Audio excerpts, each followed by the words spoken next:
Hello,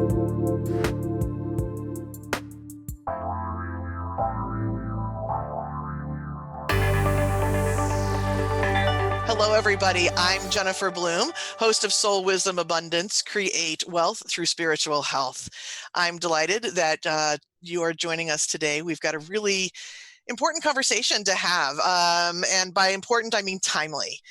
And my guest, who I'll introduce in just a moment, she and I are going to be talking about how to stay sane when you don't know the how.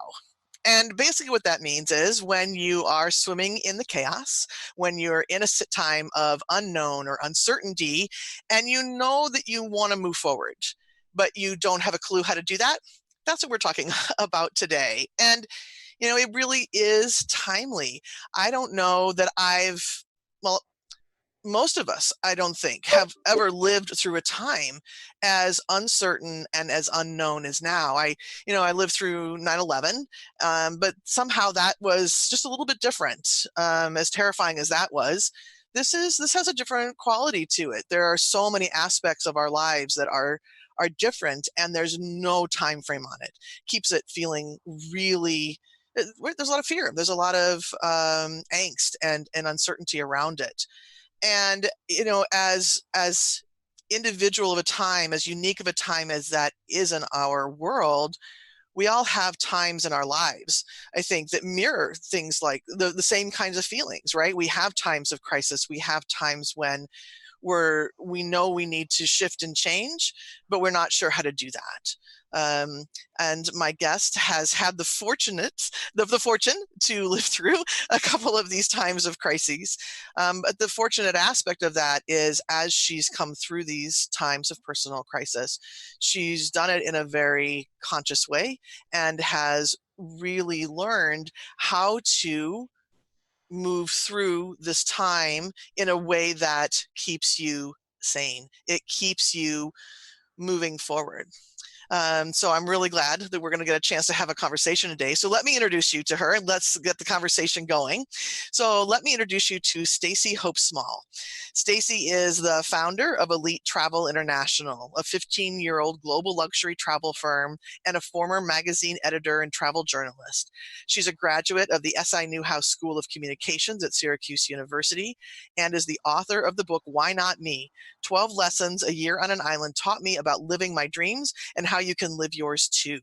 She's a serial dog rescuer, and I think we've got somebody in the background back there, which is fantastic, and a master Reiki healer. Stacy currently lives on Maui, where she offers distance, energy, and Reiki healing, spiritual coaching, and personalized prescriptions for peace and joy. Stacy, welcome. I'm delighted that we get a chance to talk today. Oh, me too. Thanks for having me. Yeah, absolutely. So, you and I have chatted several times over the last 3 weeks or so as we've prepared for our conversation. And the world has been different. Life has been different every single time that we've talked. And I think probably today is no different. But where I'd love to start is for you to share a little bit with us about the challenges that you went through that led to these lessons that you learned and shared about in your book. And I'm particularly curious, as you're sharing with us, if you can talk a little bit about sort of that moment, or moments, probably more accurately, when you knew you needed something different, right? And sort of what was that spark that helped you move forward, right? Instead of just sort of spinning in the chaos. Yeah, I think, we all have those moments that we look back on and we say, what was it that really, did change my life? And when did I make that decision? For me, it was watching my mom die in the hospital in 2014, February 2nd, being part of that conscious decision to let her go in peace after an 18-year battle with breast cancer. And I lost my dad 7 years earlier. So the reality of having no parents, being the CEO of a company that I was still trying to just really get off the ground and it just started to really take off. So I was the CEO of a company. I was facing losing my mom. I was traveling a lot, and the stress of all of that, I just felt like that was a day where I knew life had to be different. And I did try for a while to kind of keep up with it, but it's impossible because as I learned, and as what I've tried to teach others, if you don't process the grief and if you don't live through the feelings that come along with shock and trauma, you can't get through life in a happy, peaceful way. So in 2016, I had attended a few retreats with Deepak Chopra. I started reading everything I could that resonated by Wayne Dyer, Louise Hay, things that brought me some comfort. Rebecca Rosen, who was a medium, I ended up getting some messages from my parents that became comforting.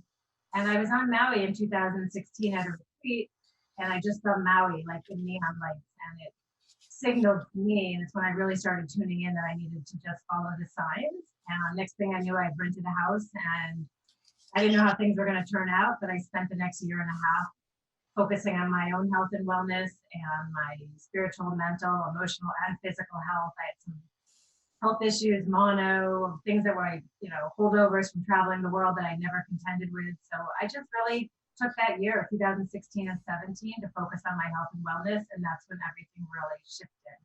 And it's led to me now, here I am on Maui again, amidst all this, the world is spinning. I've already been through my own world spinning. Now the whole world is spinning. So I feel a little better equipped because I've built up a toolbox and I know what I need to do to keep myself sane and share with others what they can be doing during this time too. That's beautiful. And I say it's beautiful, but that's looking at it from the big picture, right? In those individual moments, there's a lot of pain and suffering. It's so important what you said though, about acknowledging all of those emotions, because I think one of the things that we try to do when either it's our personal life or the world is spinning is we go, oh, I'm feeling terrified. I'm feeling uncertain. I feel like I'm going to vomit, and go, nope, nope, Yeah. nope, nope. I'm a spiritual person. I have to rise above. This is time of expansion. And so I really need to be feeling positive. And yeah, that's not inaccurate, but those feelings have a sneaky way of shooting out sideways if we don't deal with them. Yeah, I think 3 weeks ago when you and I spoke for the first time, that was the day that my world, in that, I mean, that's the day that everybody canceled their travel. So you and I were having a conversation as the world was about to implode as I knew it. And within a week, every single client that I had travel on the books for the next 6 months disappeared. But now I'm in a totally new place where I don't know when people are going to be able to travel again. I don't know when my income is going to come back. So now is the time to really take that fear and transmute it into excitement for the unknown. And this is something I've really been working on, that fear and excitement often do feel the same. And there's a part of me that for a long time has really wanted a break from being on call 24/7 for years. I mean, I love what I do and I'm there to help our clients, but that's a 24/7 role. So now embracing the free time to take longer walks with my dog, do yoga every day, focus on my health, eat healthy, all the things that we say as spiritual people that we're going to do because we know it's what we need to do. But now we really have no excuse not to do any of that, because that's how we're going to get through this, not stressing about the fear of the unknown or worrying about where the income is going to come back and when.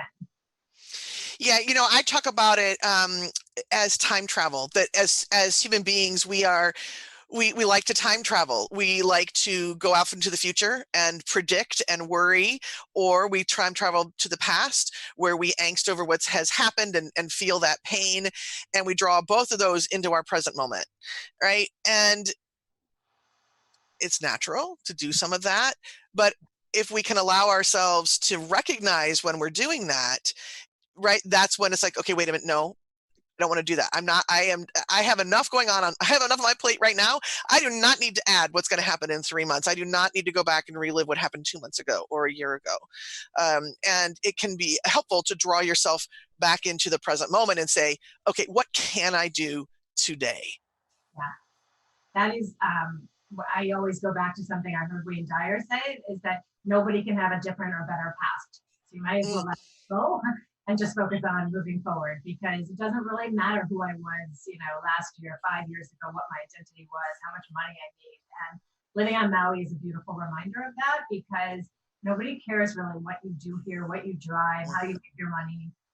Everybody's equal. So when the world is spinning and everybody's freaking out about the loss of their, possible income and possessions, I've already come to terms with that. I actually sold off about 80% of my stuff and moved back here in January to live a simpler life. And that was before I knew that all this was coming down the pipe. So if I got the memo, it was like, simplify your life a little bit because things are about to change. And I think my body knew it before my mind did. I think there were some signals now. I'm like, there's definitely a reason that I hurried up and got here in January when I originally thought I was going to come in April. That wouldn't have worked. Yeah, I think, and in our next segment, I want to talk more specifically about some of the lessons that you learned.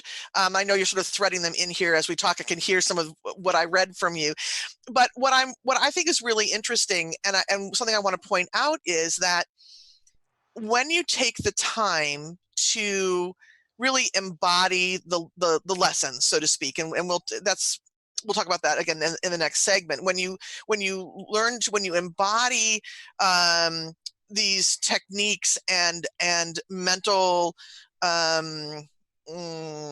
what's the word I'm looking for? These mental focuses, I think that we end up with solutions before the problem even comes, right? So you talked about watching the signs and then but also saying, hey, my body knew something was coming before my mind could articulate it, and having the faith and the trust to step out and do something different. But that's the advantage of putting your time in and really not just listening or reading what Deepak Chopra has to say or any of our other wonderful teachers have to say, but then living them, right? Yeah. Embodying them and taking the chances to do that. Yeah, that's always been super important to me, is that I have to practice what I preach and teach and inspire by inspiring others, not really like just saying I'm going to do things. It's not about that. It's living what I do believe. And those lessons are lessons to myself. And for anybody else who wants to follow along, that's great. But that's how I'm able to get through this situation, I think, a little calmer maybe than others. Yeah, absolutely. Absolutely. Well, I know you've got a lot to share as far as what you learned, and I'm looking forward to doing that. But first, we are going to take a quick break. You're listening to Soul Wisdom Abundance with me, your host, Jennifer Bloome, on Transformation Talk Radio. And as I said, as we come back, we will talk through some of these lessons that Stacy wants to share with us. So stay tuned, and we'll be right back.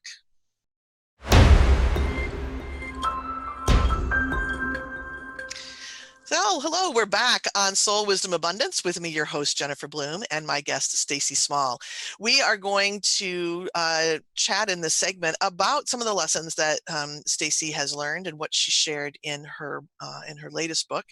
And before we do that, Stacy, what I would love for you to do, can you share a little bit about how our listeners can get in touch with you if they have questions or want to learn more about your work in the world? Yeah, sure. That's why I'm on email a lot. Stacy, Stacy, Maui @charter.net. You can also find me on Instagram at Stacy Hope Small. Is probably the best one. Send me a message. And I have a Facebook page at author Stacy Hope Small. So you can find me on social media or send me an email. Super. And I also know that you has offered to give away a few of your books to a few of our listeners. What would be the best way for them to contact you about wanting a copy? I think send me an email and let me know why you'd like to read this book, and I will give 5 copies away next week. I'll send them out. Fantastic. Yeah, no, it's great. I've got mine right here. All right, so let's talk specifically about a few of the things that you have learned and you are continuing to put into practice as this global situation continues to evolve. So I think maybe one of the best places to start is the one you say is the bigger the storm, the brighter the rainbow. Is that okay to start there? Yeah. Yeah.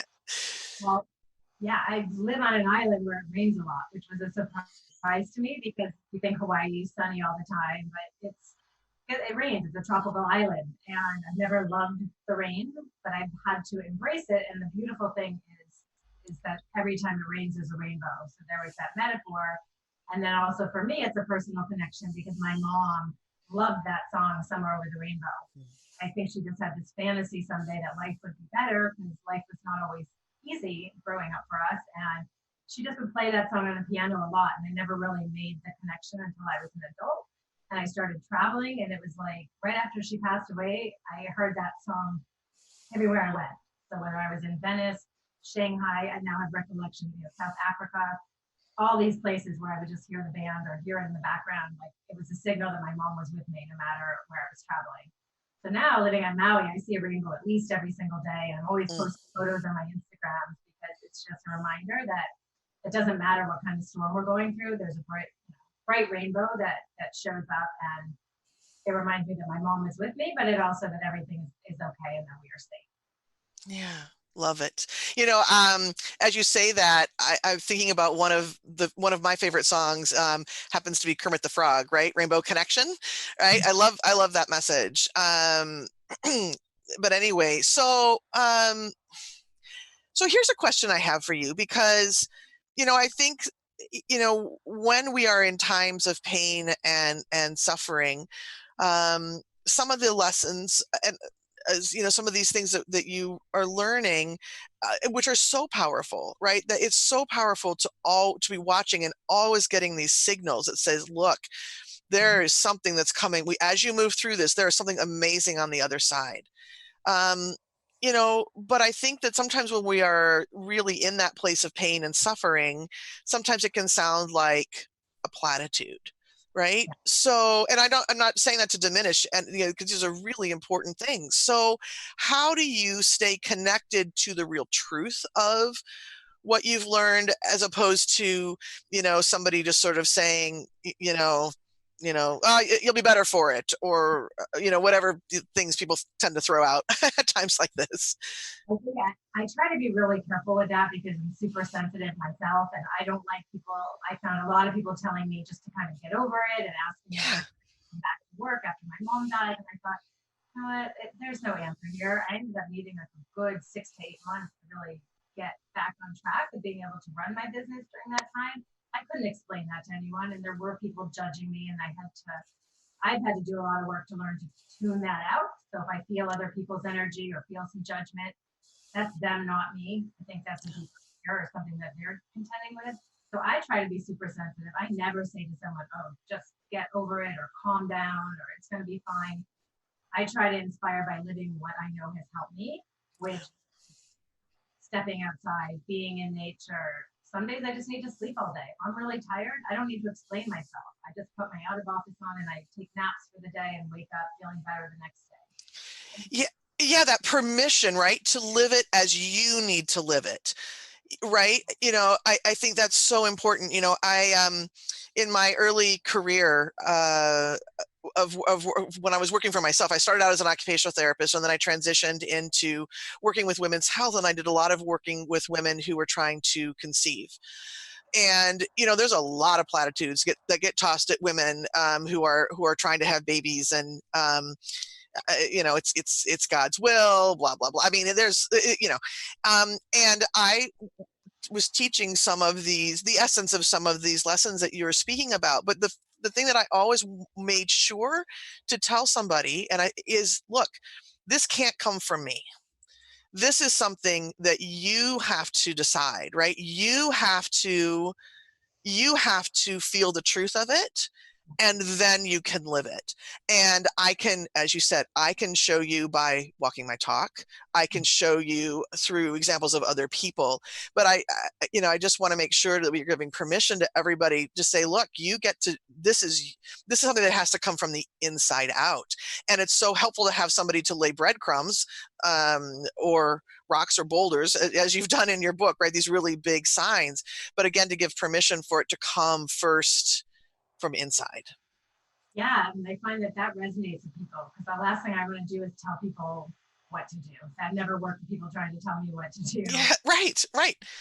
I want to guide people through this, maybe in an easier way now that I have done the work and I can curate a program for them. When I say personal prescription for peace and joy, that's what I mean. It's how can I help you find more peace and more joy in your life? It's not going to mirror exactly what I've done for myself, but I'm going to guide you. Maybe I'll help you find a naturopath wherever you live. Maybe I will steer you to a couple of the types of healers that I worked with here on Maui. So nobody guided me down the path. It was kind of a long year and a half of trying to figure it all out. But now that I have that experience, I want to customize it and help people figure out what's accessible to them, what they feel comfortable with. Not everyone's spiritual, and we can't force that on anyone. I can't manifest things for people. I can't teach someone how to meditate if they're not open to receiving it.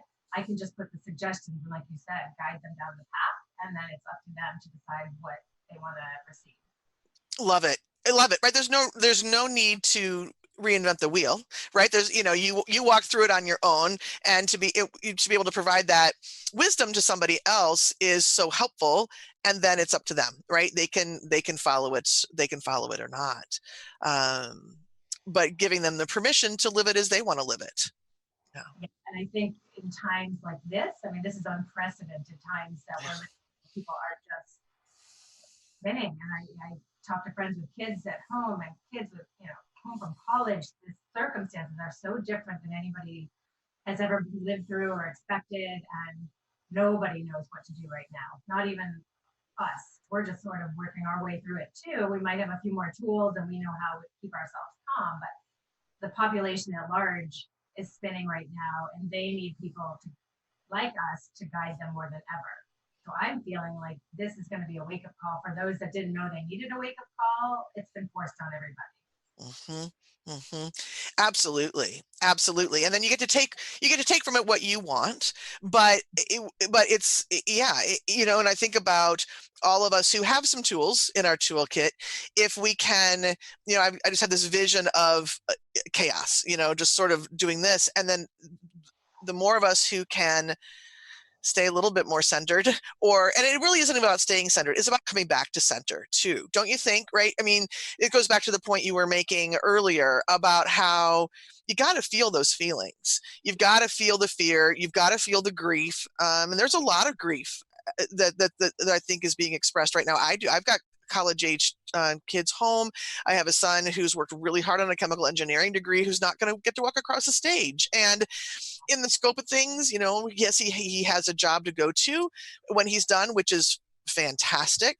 Others aren't quite so fortunate, but it's one of those life moments, right, where we get to acknowledge him, and there's some grieving to do there. So again, as we were saying, move through those feelings, but then give yourself permission to keep coming back to center instead of like, nope, I just have to be the steady person who's just always going to feel uplifted and expanded. No, I'm going to feel it and I'm going to come back to being that person, right? It's more permission giving.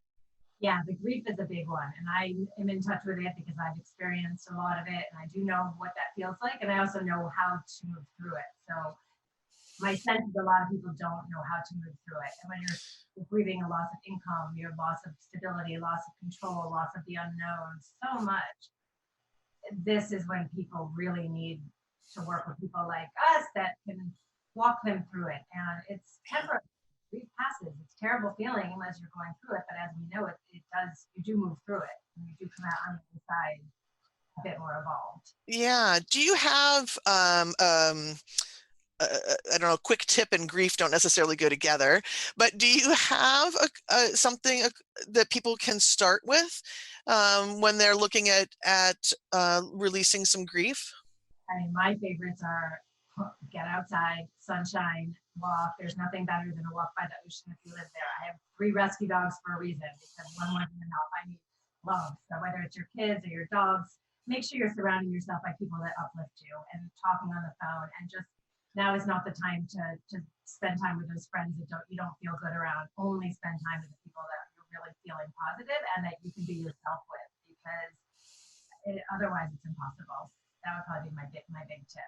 Yeah, absolutely. Yeah, nature of any kind. I'm in Minneapolis, St. Paul, so I don't have an ocean, but I do have a lot of trees. I've got the Mississippi. I've got numerous parks with lakes, and water to me is something that is so healing. And water is the emotional body, right? When we look at the elements, water is going to mirror back to us what we're feeling. So getting out there, I love going up to Lake Superior, right? This great big Mother Earth body of water, and she just takes whatever I offer, right? I don't often float in that lake. It's awfully cold, but I can get my toes in it, or I can just be by it, and it absorbs, right?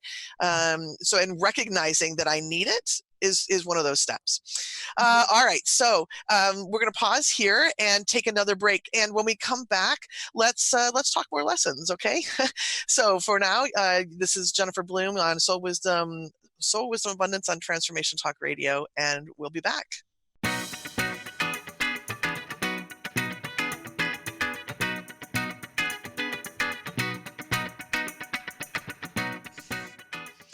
So we're back on Soul Wisdom Abundance, Create Wealth Through Spiritual Health. And I'm your host, Jennifer Bloome, and we're here with Stacy Small.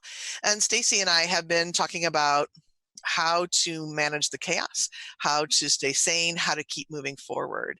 And so, we've been talking about it both from an individual perspective and also this global perspective, which of course is so important for our time right now.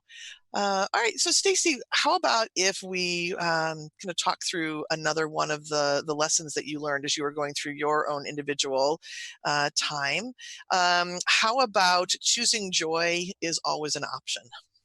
Yes, and some people debate that because they don't want to believe it. Living proof that if I can do it, anyone can. My life was miserable. Like when I say miserable, in 2010, the economy was terrible. I was really trying to get my travel business off the ground. It was very stressful. I just lost my dad, who was my favorite person on the planet. And I didn't see the light back then. I didn't know how it was going to go. And then fast forward a couple of years later, I lose my mom and my business is booming, meaning it was successful at this point. And financial freedom was something I finally knew the meaning of. But I just discovered none of those material things. And even to this day, like I mentioned earlier, I left San Diego. I left a beautiful house. I walked away from a lot of possessions that I thought were important to me. I think I needed to kind of prove to myself that I could achieve that kind of success, and I did it, and I checked it off the list. But that's not what brings me joy. What brings me joy is living in a beautiful space that I love, being surrounded by people that are uplifting and positive.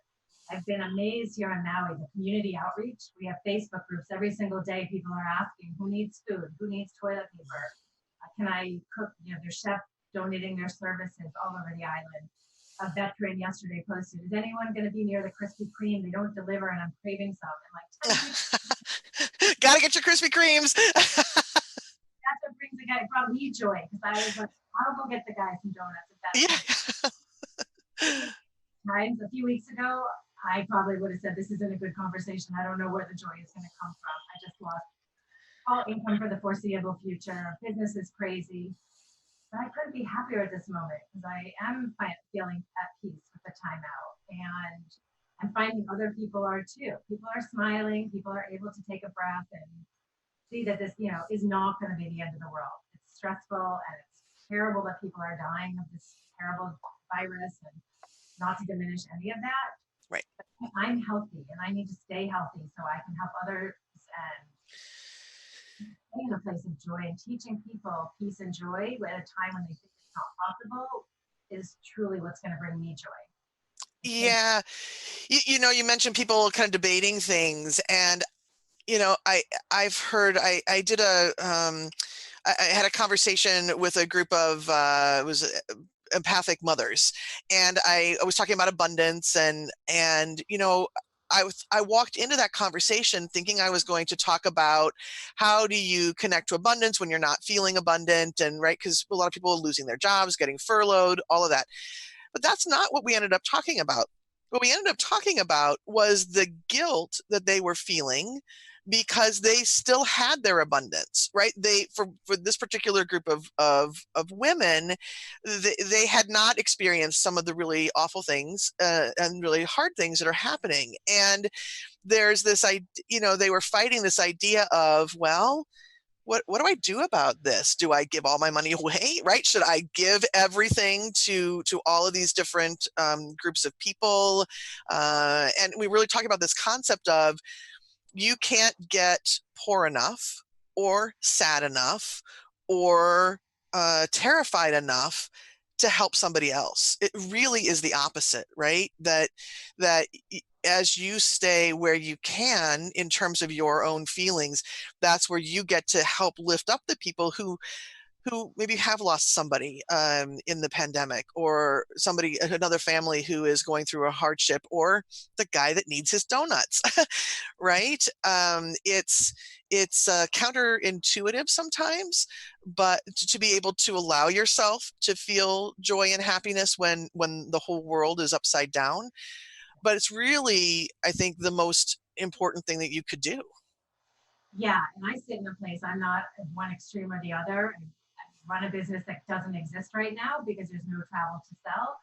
So I am being a little more cautious and not as, I'm always generous and I like to donate to everybody's charities and help everybody. But what I'm looking for now is when people put something out that resonates with me, like the Rotary Club here locally offered the opportunity, if you were in a position to do so, they said they were asking for $25 donation so they could buy gift cards at the local grocery store, and they were taking nominations for families to help, or they were looking for ideas. So I thought about it and I thought I'm comfortably able to do $50 donation today and feel good about it and help two families. So that doesn't put me in a place where it causes me fear or financial hardship, but at least helping the community in a way that feels comfortable. So I think, and it translates to joy because I like helping people. I don't like when people expect things from me. I've had some family members in the past that thought I was their bank, and I've had to reestablish boundaries with some of those relationships. So it doesn't matter how much money is in the bank. It also is about the relationship and choosing to give it away in ways that do bring you joy, and not putting myself in a place where I'm going to feel uncomfortable or unable to help others moving forward. So there is that balance. And I'm also looking for new revenue streams and new ways to generate income based on some things that I've wanted to do in a while. Hell, I might finally start my grain-free chocolate chip cookie business that Ooh. I make these amazing cookies because I'm celiac and I've had to learn how to make cookies that I love. Every chef I give them to says you gotta sell these. So I don't know what I'm gonna do with my downtime, and that doesn't cost a lot to start. So finding things that bring you joy that maybe are a little unorthodox or a little different than what we expected at this time. It's not what car you drive. It's not what kind of clothes you're wearing or what kind of handbag you have at this point. A friend of mine, an old friend of mine, he's pretty spiritual. He's in New York. He posted, forget wanting a girlfriend who's got fancy clothes and a Birkin bag. I want a girl who makes homemade soap. People's values are changing, and I think, I want a guy who knows how to fish and can cook dinner. Yeah, it's gonna change the world, and people are gonna start looking at what brings me joy in a little bit of a different way. Yeah. And again, we were talking in the last segment about, you get to feel joyful and then you get to feel something else, or you're going to come back. It's not like you have to be joyful 24/7 to get the benefits of it, right? But how can you build into your day moments where you do feel joy? And and it's for you. You have to come up with what it is. For me, it is getting out into nature. That's absolutely number one. I have a 120-pound Newfoundland that I absolutely adore, and she's definitely a joy spreader. And a fur spreader. I don't know if there's anything floating in the air right now, but and playing the piano. That's something that I learned as an adult, and I love doing. So, and it's prioritizing some of those things and giving myself permission not to work 50-hour weeks, 60-hour weeks. I very much schedule my time so that there's flow, and there's times for those moments of joy, even when things are feeling, even if, and I will be honest, these last few weeks, I've had a number of people who've said, I'm not going to use your services right now because I'm not sure where things are going to be in 3 months. And that's totally fair. And instead of getting into that spirally place, it's time to play the piano. It's time to go outside and walk the dog or something like that. Yeah, I agree. But then it's also, the one thing that I'm still staying committed to is working with my spiritual coach, who and I was due to pay her for our next round of sessions last week, and I didn't even flinch because that's my health at stake. If I take that away and I don't have those weekly phone calls with her, I'm not going to move forward with my business. I'm not going to move forward with my messaging. I need to be held accountable. So that's money that I look at. That's not even a choice. That our health and wellness and our growth is something that is top priority for anybody who really needs to get to that next level. Absolutely. And that's another one of, and this will be a great place for us to finish, but that's another one of those lessons that the chapters I've got stars by, right? Self-care isn't selfish. Health is your wealth, and self-care isn't selfish. We've got to build our own foundations, or we are no good to anybody, right? Yeah, and I was always told growing up that the opposite. I was selfish if I wanted to spend time alone. And why would I want to be in my room alone when I can be with my family? And as I've learned, I need that alone time. I'm an introvert. I'm an empath. I need to recharge, as a lot of us do, and that's how I can be a better service to the world at large. If I take care of myself. Yeah, well, I mean, it's another one of those platitudes, right? Comes out of religion, I think, but where people say, well, it's better to give than receive. And yes, giving is something that can enlarge our hearts. It can be one of those joy moments. It can feel really good, but we can't give out of a dry well, right? No, You just can't.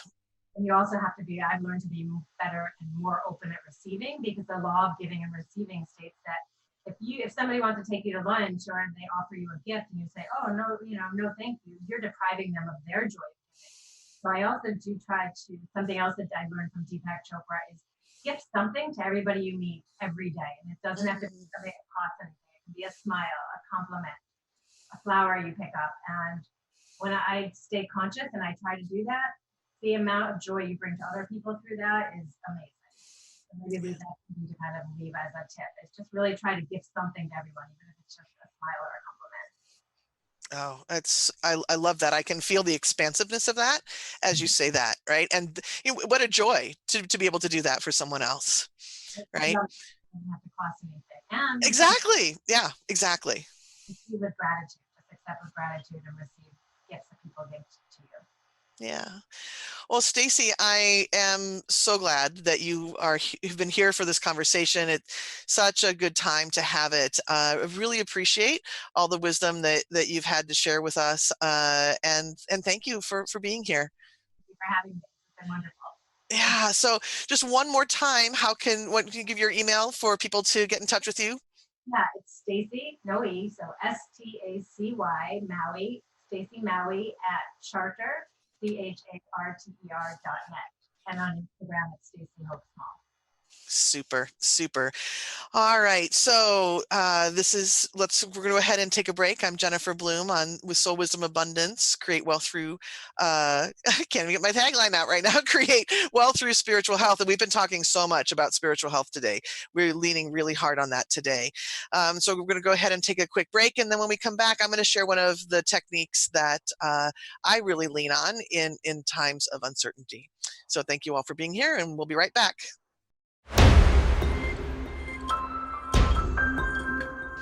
Welcome back to Soul Wisdom Abundance with me, your host, Jennifer Bloome. We've been talking today all about different focuses and different strategies and different ideas that can help you as you're navigating a time of uncertainty. And how I'd like to finish the conversation today is by sharing one of my favorite techniques in a little bit more depth than we were able to do earlier. And so this particular technique is based out of the law of polarity. So the law of polarity says with whatever's been created, its equal and opposite has also been created. And what that means to me when I hear that is anytime there's a problem, a solution has already been created as well. So the good news about that is as we are living through a time of pain or sadness or grief or lack of abundance, you can be certain that the solution is already present. We just simply need to be able to be the word I use is alignment. We need to be in alignment with the solution rather than the problem. And when you're in a place of fear or worry, or you're trying hard with your head, your mind, to create a solution, you're really actually still in the energy of the problem. And that pushes away the universe from being able to, the universe being able to bring you the solution, right? We like to push ahead, we like to make things happen, but if we allow ourselves to take a step aside from the problem and come into the solution energy, which I'll speak about in just a moment, we're now engaging the universe's help in being able to draw to us things that are going to be a solution. So um, the way that I match myself up with the solution is to very simply ask to be the energy of the solution. Another colleague of mine, as we talk about this particular technique, she talks about being in the consciousness of the solution.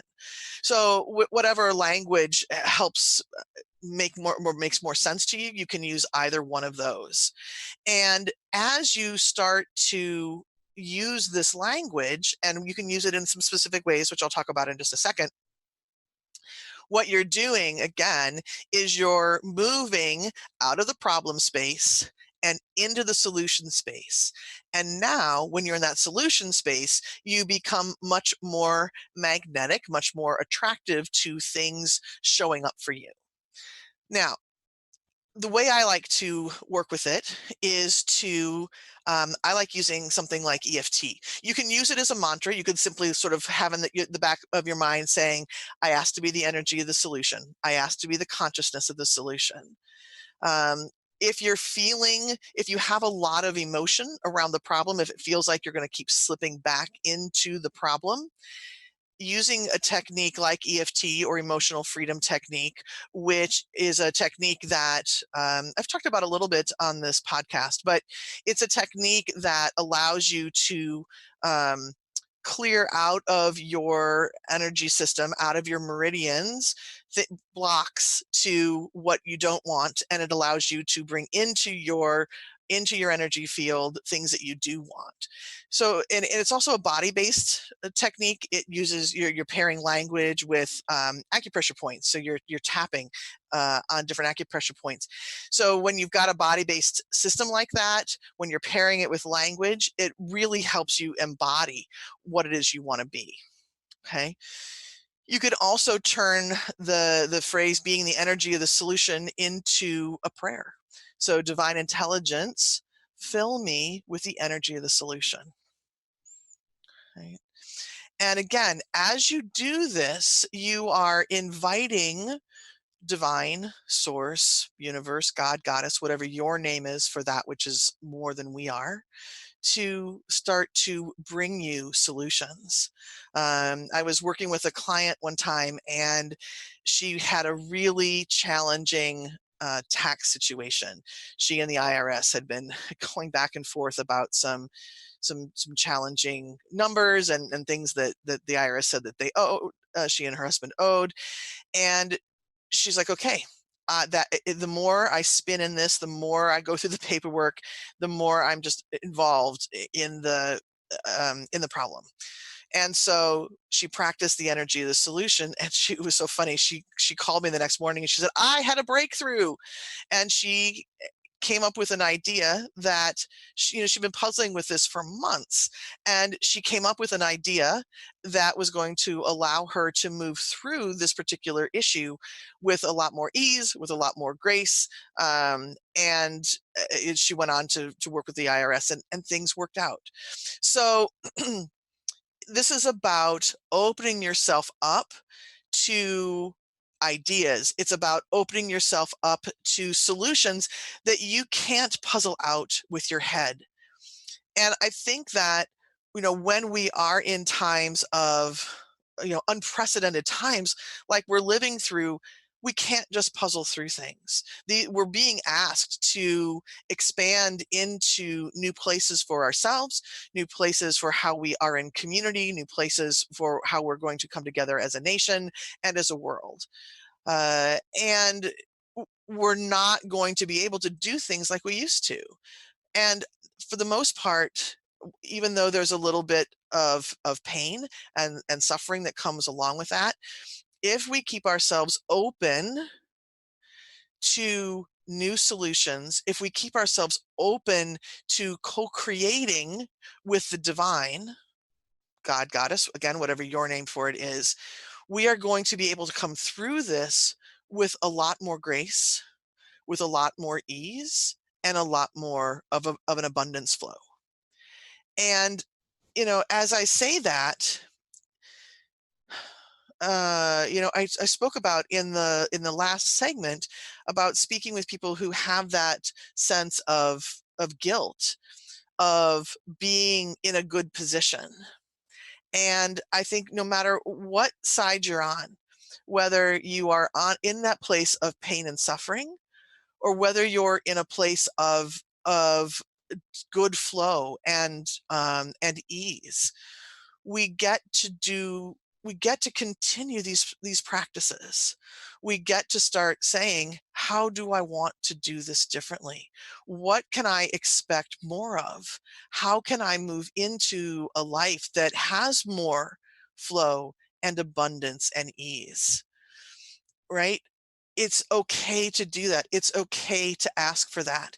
Even though this time, I know I've heard a lot of healers and spiritual people talk about this is our time to pause. This is our time to see what we want to expand into. This is a time to erase capitalism. I mean, there's a lot of things that are coming out, but in my humble opinion, abundance is something that is ours, and maybe it's going to look different, and how we distribute that abundance is going to look different.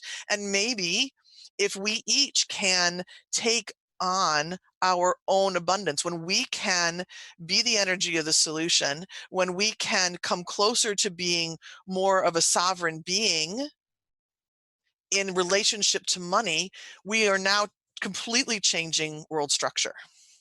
All right. So whether you're in a place of pain and suffering, whether you are in an okay position and just sort of uncertain how life is going to look in a couple of months, it's okay to keep pushing forward. It's okay to ask for more. And when you do it from that space of being the energy of the solution, you are doing it in partnership with the divine and in partnership with your own soul. And the more you can do that, the more you're going to have a solution that makes your heart sing and feel really good. Right? So much we could talk about. Could talk about this for hours and hours. We're going to leave it here for now. So thank you all for being present. I'm really delighted, happy to answer any questions that you have. But thank you for, again, tuning into Soul Wisdom Abundance here the first and third Fridays of each month. And I'm really looking forward to speaking with you again next time. Until then, everyone, prosperous blessings, and I'll talk with you soon.